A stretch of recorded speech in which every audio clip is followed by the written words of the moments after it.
त्या दिवशी एक मेळावा बैठक लावली होती मुंबईला, आणि काही मुंबईचे शाखाध्यक्ष आणि काही उपविभागाध्यक्ष आणि विभागाध्यक्ष काही हे हजर झाले नाहीत.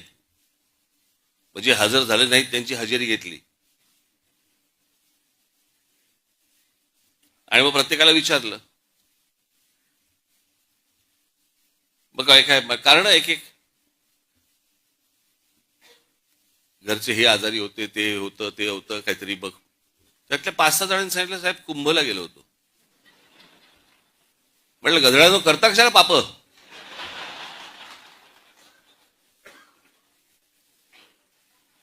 बरं मी हेही विचारलं, आल्यावरती आंघोळ केलीस ना?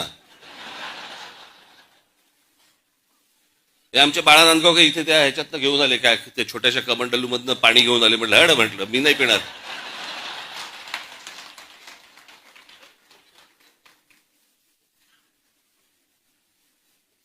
अहो मला सांगा, आता तो सोशल मीडिया आल्या पूर्वीच्या काळात ठीक होतं. मी त्या सोशल मीडियावरती बघतोय, माणसं तिथे आलेल्या बाया बिया घासतायत, ह? आणि बाळा नांदगावकर साहेब, गंगेचं पाणी कोण पिईल ते पाणी? चला आत्ताच करोना गेलाय, कोणाला त्याच्याशी काही देणं घेणं नाही. 2 वर्ष झाले तोंडाला फडकी बांधून फिरले आणि तिकडे जाऊन जाऊन आंघोळ करतायत.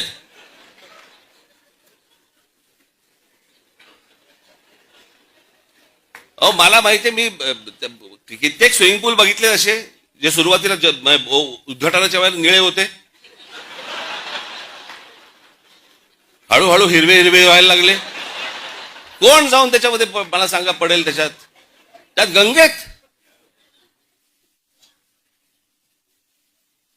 ह्यानं तिथे काहीतरी केलं, ते मी इथे पितोय.